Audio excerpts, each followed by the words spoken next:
Welcome to all of you.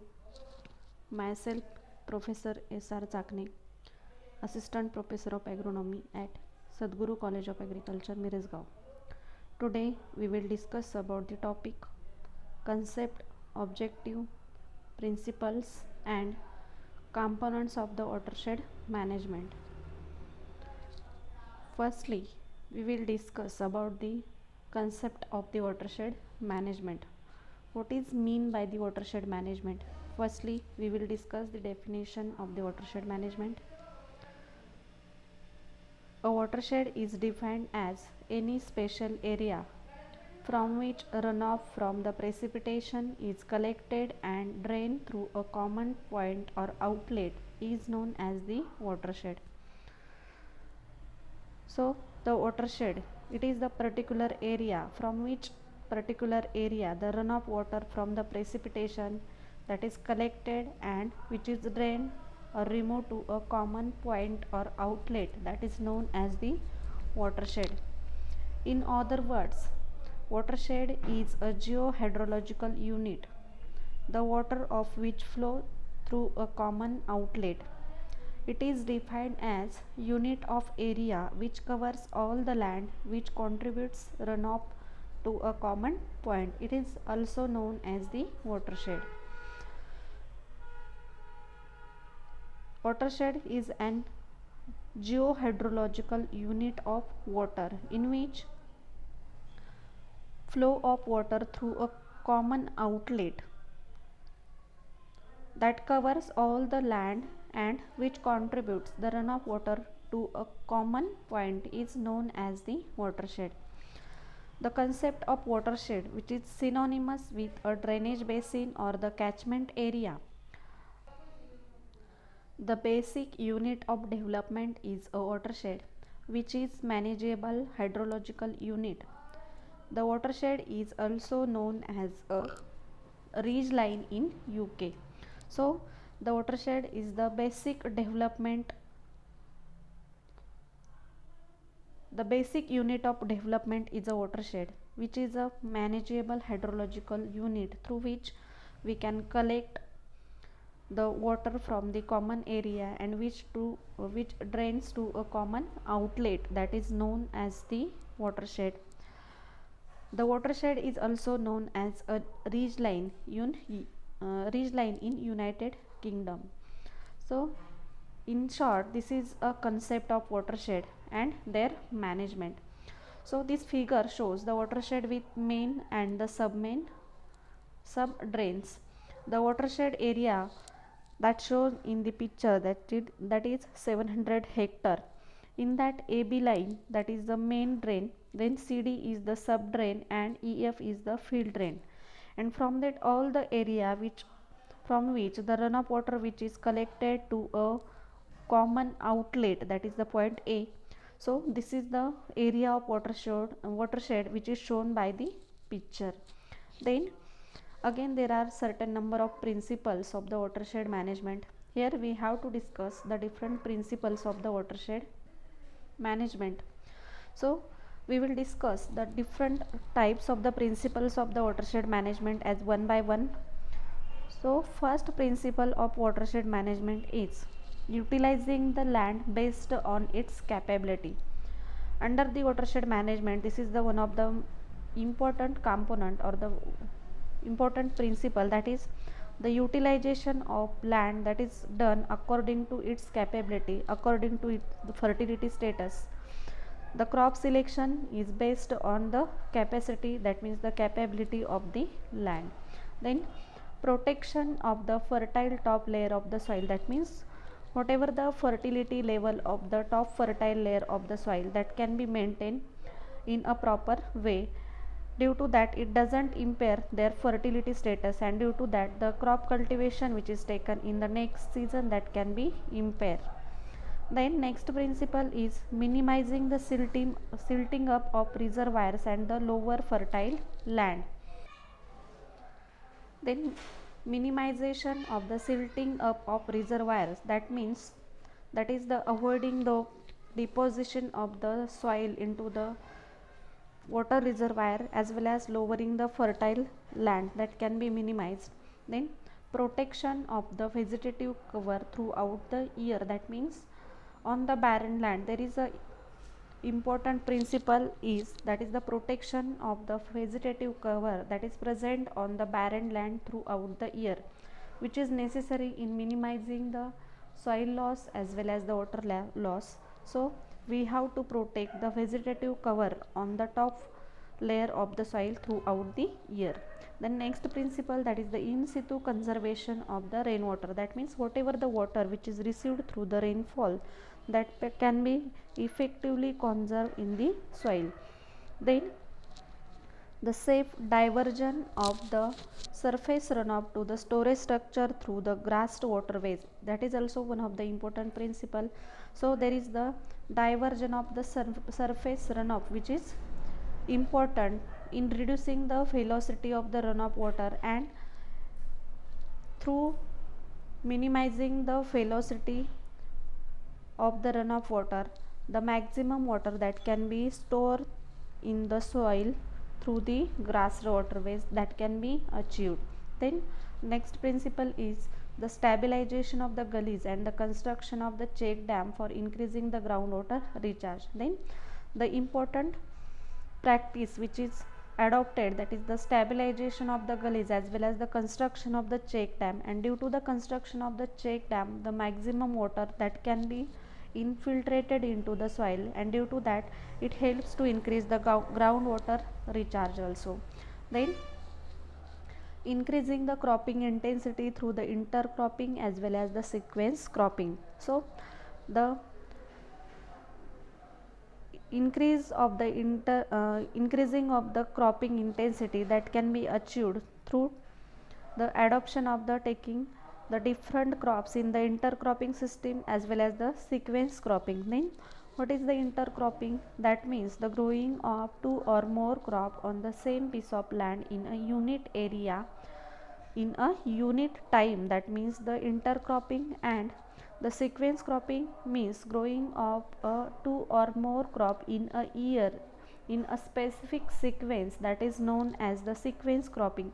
So the intercropping and sequence cropping, this both the practices or the cropping system which helps to increase the cropping intensity in a year. So in short, the cropping intensity is defined as it is the number of crop which is grown in a year, that is known as the cropping intensity.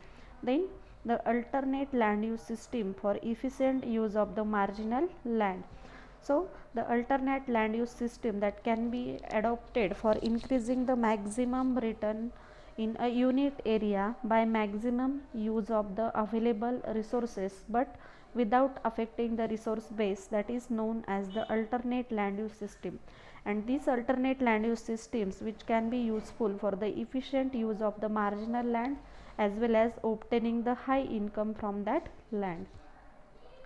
Then water harvesting for the supplemental irrigation, that means water harvesting means what? That is the collection of the runoff water after the receiving of the rainfall, and this harvested rainwater that is stored for the providing the supplemental irrigation to the crop in a future use. Then ensuring the sustainability of the ecosystem. So the sustainability of the ecosystem that can be maintained by the maximum number of resource uses as well as obtaining the maximum production without affecting the resource base. Then maximizing the farm income through agricultural related activities such as dairy, poultry, sheep and goat farming. Then we can increase the farm income, or we can maximize the farm income through the integration of the different agricultural related activities as the cropping, dairy, poultry, sheep and goat farming. That means the integration of the different enterprises on the farm that can be helps to maximize the farm income by the different agricultural activities. Then next principle is improving the infrastructural facilities for the storage, transport and the agricultural marketing. There is also need to improve the different infrastructural facilities for the storage of the produce that is obtained from the rainfed area, then the transport of this production, as well as the developing the different agricultural marketing, that is very important. Then the setting up of small scale agro industries, which is basically dependent on the agricultural sector, so that is also one of the important principle. Due to the setting of the small scale industries or the agro industries, the farmer can get the better income as compared to the other activities. Then last principle is improving the socio economic status of the farmer. That means if we have uh, once we have developed all the agricultural related activities, that means we are using the improved technology in the production of the crop, as well as the integration of the integration of the different agricultural activities, as well as increasing the cropping intensity through the intercropping as well as the sequence cropping, the farmer gets the more income, and due to the income is more, then the socio-economic status of the farmer is ultimately increases. So these are the various principles of the watershed management we have discussed here. Then next point, that is the objectives of the watershed management. Then what are the objects behind the development of the watershed? We have to study here some objectives. So the different objectives of the watershed management programs which are given here, as the first objective is to control the damaging runoff and the degradation, and thereby the conservation of the soil as well as the water. If firstly we have to control the runoff as well as the degradation and the conservation of the soil and water, that is the main objective of the watershed management. Then second objective is to manage and utilize the runoff water for the useful purposes. Then whatever the water we have harvested or collected, then we have to manage and the utilization of the proper runoff water for the useful purpose. That means for using that harvested water for providing the supplemental irrigation to the crop as well as the other domestic uses. Then the next objective of the watershed management is to protect, conserve and improve the land of watershed for more efficient and the sustained production. Then we have to protect, conserve and the improve land of watershed, and that can be more efficiently used for obtaining the sustainable production from that area. Then we have to protect, conserve as well as the improve that watershed land. Then next objective is to protect and enhance the water resources originating in the watershed. Then we have to protect and we have to increase the water resources which are originating in the watershed area. Then the next principle is to check soil erosion and to reduce the effect of sediment yield on the watershed area. Again, the important objective of watershed management is to check the soil erosion and to reduce the effect of the sediment, that means the deposition of the salt as well as the other soil which can be in the watershed area, that we have to manage. Then the next objective is to rehabilitate the deteriorating land, then to moderate the flood peak at a downstream area, then to increases the infiltration of rainwater, that means the maximum water that can be infiltrated into the water, then to improve and increase the production of the timber, fodder and the wildlife resources also. Then we have to increase the production of the different product that is obtained from the watershed area, as a different types of the timber, then fodder which is required for the fodder which is required for the animal food, and again we have to improve the wildlife resources also. Then the last objectives of the watershed management is to enhance the groundwater recharge and which is wherever applicable. So there are the different objectives of the watershed management we have discussed here. Then we have to study the types of the watershed. Then there are different types of the watershed which are categorized according to the area of that watershed. Then watershed is classified depending upon the size, drainage, shape and the land use pattern of that area. The watershed which is divided into the main 5 types. First one is the micro watershed. In that area, macro watershed. So area of the macro watershed, that is more than 50,000 hectare, that is known as the macro watershed. Then second one is the sub watershed. In that, the area of watershed which ranges between 10,000 to 50,000 hectares, that is known as the sub watershed. Then next one, that is the mini watershed. The area of that mini watershed, that is 1,000 to 10,000 hectares. And next one, that is the micro watershed. The area of the micro watershed, that is 100 to 1,000 hectares. And last one is the mini watershed. The area of this mini watershed, which is very less, that is about 1 to 100 hectare only. So according to the area, the watershed which is divided into the 5 main type as macro watershed, sub watershed, then mini watershed, micro watershed, and the mini watershed.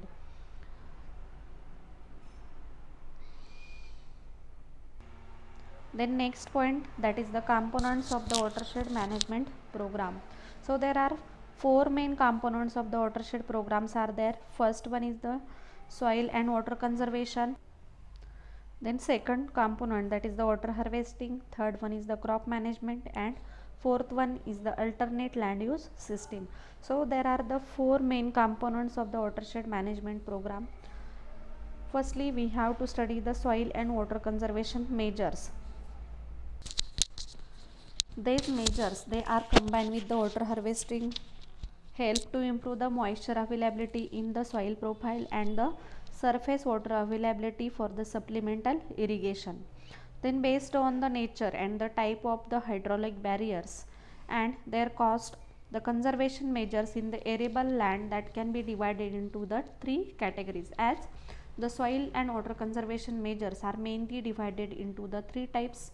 First one, that is the permanent treatment, that is known as the hardware treatment. Then second one is the semi permanent treatment, that means the medium software treatment. And third one is the temporary treatment, that is also known as the software treatment. So firstly, we will discuss about the permanent measures.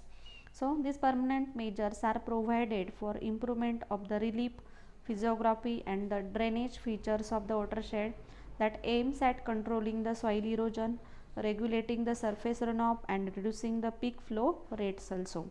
So these permanent measures, these are provided for the improvement in the slope of the land, then relief, physiography, as well as the drainage, different drainage features of that watershed management area. And these are particularly aims at controlling the soil erosion, then regulation of the surface runoff, and reducing the peak flow rate of the water.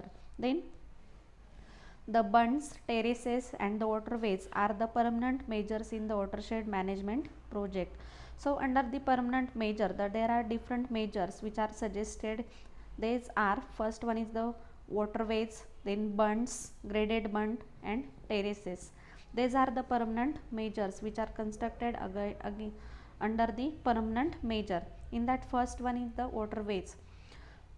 Both with and without vegetation, the waterways which are constructed with or without vegetation, as well as the grassed waterways which are constructed for the safe disposal of the runoff water. Basically, these grassed waterways which are important for the safe disposal of the runoff water. Then second permanent measure, that these are the bunds. In that, first one is the contour bund. Mainly these contour bunds which are suitable for the low rainfall area, that means those areas which receiving the rainfall of less than 600 millimeter, and impermeable soils which having the land slope up to the 6%. So mainly these contour bunds which are constructed in the low rainfall areas, and those soil which having the land slope of 2 to 6%. Then next one, that is the graded bund. These are suitable for the high rainfall area, that is those area which receiving the rainfall of more than 600 millimeter, and these are poor permeable soils having 2 to 6% slope, and for soils having the crust. So basically the graded bund, they are mostly suitable for the high rainfall area, and for poor permeable soil, those soil which having the slope of 2 to 6% and the soils having the crust. In that condition, the graded bunds are constructed as the permanent measures of the watershed management. The next one, that is the terraces. In that, first one is the bench terracing. So this bench terracing which is suitable for the soils having the slope of 16 to 33%.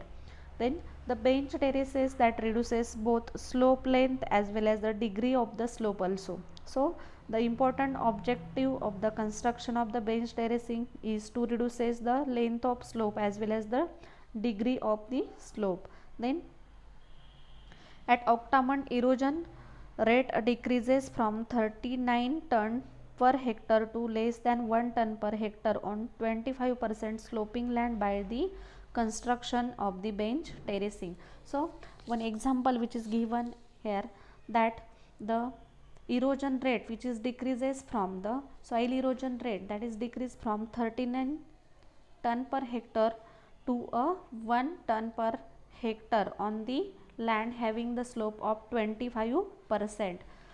So this is the very important in reducing the soil erosion as the construction of the bench terracing. Then next one, that is the semi-permanent measures. So these semi-permanent measures are usually interbund treatments where the field sizes are large in conventionally bunded area. They are adopted to minimize the velocity of overland flow. These measures may last for the 2 to 5 years. So these semi-permanent measures which are constructed for every 2 to 5 years, and that is valid for the period of up to 5 years. In that, different semi-permanent measures which are suggested as first one, that is the small section or the key line bund. So a small section bund may be created across the slope at half of the vertical bund spacing, which needs to be renovated at an interval of the 2 to 3 years. So the small section or the key line bund sections which are constructed at an interval of every 2 to 3 years. Then second one, that is the strip leveling.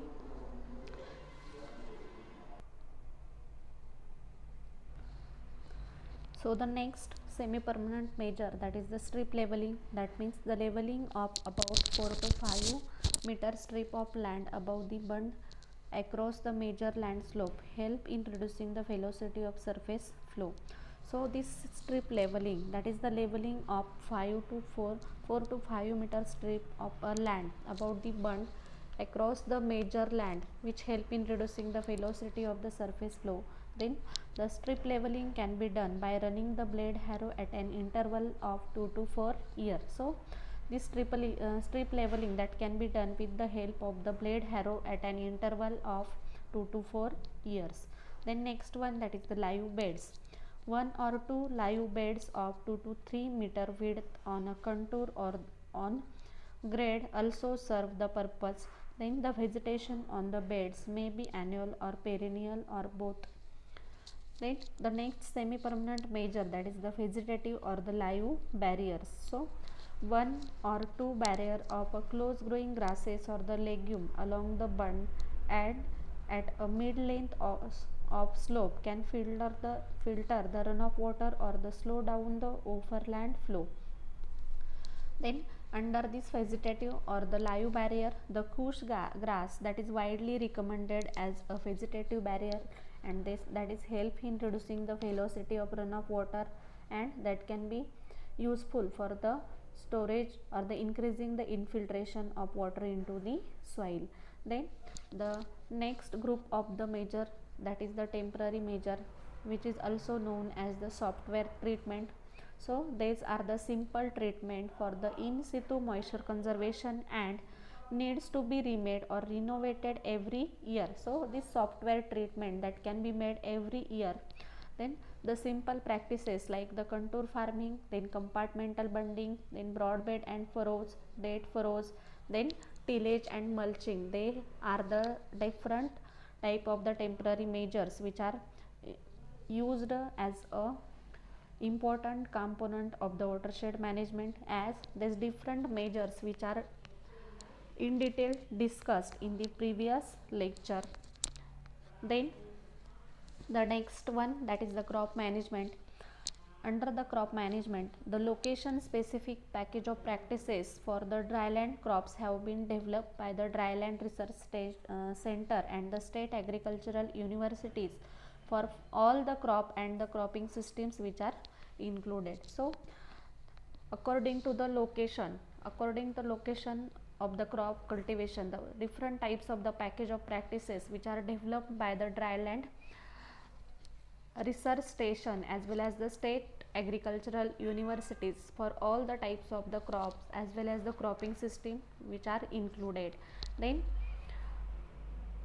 these crops and cropping system that include the selection of the crop and cropping system to suit the length of growing season. Then second one is the optimum sowing date. Next one, that is the fertilizer schedule and balanced use of the plant nutrients for crops and as well as the cropping system. Then next, crop management practice, that is the weed management and the package of practices for the aberrant weather situation. Then next one, that is the contingent cropping. These are the various crop management practices which are developed by the Dryland Research Station as well as the state agricultural universities for the all the types of the crops as well as the cropping system. Thank you.